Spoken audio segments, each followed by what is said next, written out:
A survey released this week shows a large majority of economists expect the U.S. recession to begin by the middle of next year. That's if it hasn't already started. In fact, according to the National Association of Business Economists, or Economics, 1 in 5 say the economy is already in a recession. So with us more now for insight on this is Chris Markowski, who is the host of Watchdog on Wall Street and the president of Markowski Investments. Thank you so much for joining us. We appreciate it. Pleasure. All right. So in simple terms here, recession is when the U.S. economy goes into a decline in consumer demand and employment. But unemployment is pretty low right now. So why is there such a worry about an impending recession?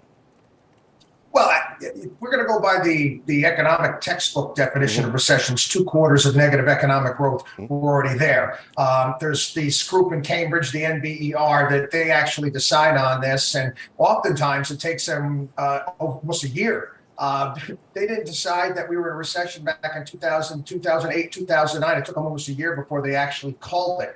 So again, people can decide whether or not they're in a recession just based upon, what they're dealing with in their everyday lives. I think this preoccupation with calling a recession, we all know what we're paying at the pump. We all know what we're paying at the grocery store. We all know what we're feeling. Businesses are dealing with all of these higher input costs. So whether or not they call a recession or not really doesn't matter at this point in time. It's basically the weather that's outside that we're dealing with.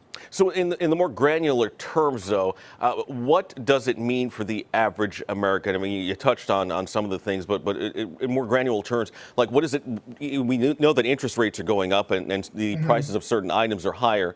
But what else could we attribute to that, and how does the average American be affected by that? Well, we're starting to see, again, dealing with inflation. We also had housing prices that are at very high levels, and they're still very high. But now we're starting to see more and more people walking away from various different contracts. And then the inventory will start to pick up when it comes to the housing market, which then therefore would translate, down the road, you're going to get lower prices for homes. However, because of the higher interest rates, obviously, the interest payment on your mortgage is going to be quite significant. Some of the things, we talk about recession, what the Fed can do. You mentioned in the piece there, the get inflation numbers coming out on Friday, and there's a big Jackson Hole meeting this week. The Fed can only do so much, and they're lowering the money supply. They basically put the stop on that. They're raising interest rates, but we also have supply issues as well. An interesting way of taking a look at it is just, you go to the grocery store and you say, wow, these eggs are a lot more expensive this year than they were a year ago.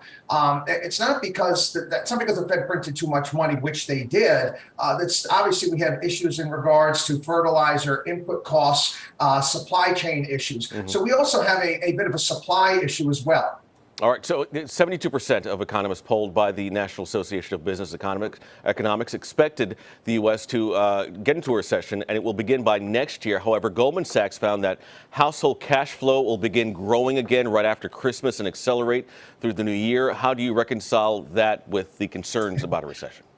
It is, because people have saved a lot of money. There's no doubt about it all. And anybody's done any traveling this summer and in airports, you're just like, wow. I mean, every place is packed, no matter where you go. There's been some shift. I think the COVID realities for a couple of years have kind of changed the way that people are spending money. And obviously, we saw that in some of the numbers in regards to Target and Walmart getting caught behind the 8 ball by having the wrong type of inventory. Money is being spent. It's just being spent in other ways. And I think people are more interested in travel and entertainment right now. Yeah, and they're doing a lot of that. Certainly last month, Fed Chair Jerome Powell urged during a press conference, or argued that during a press conference, that there is still a path to getting inflation under control without sparking a downturn. Is that still possible at this point?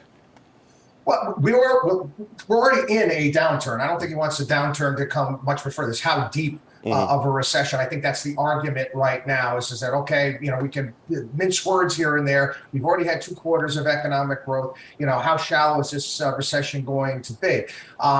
It's difficult to call. You got some people calling for unemployment we need unemployment to go up 4 or 5% for us to deal with that. I never believe that at all. I think that's absolutely absurd. Unemployment doesn't have to race to the roof. Yes, labor costs have gone up. There's no doubt about that because there's a tight labor market. We're now starting to see, and I'm starting to see a lot of senior citizens actually going back into the market, job market to help deal with these inflationary problems. And again, that'll help ease some of these inflationary pressures when it comes to labor as well. All right. Chris Markowski, host of Watchdog on Wall Street and president of Markowski Investments. Thank you so much for joining us and providing your insight on the issues that lay ahead for us. We appreciate it. Thank you.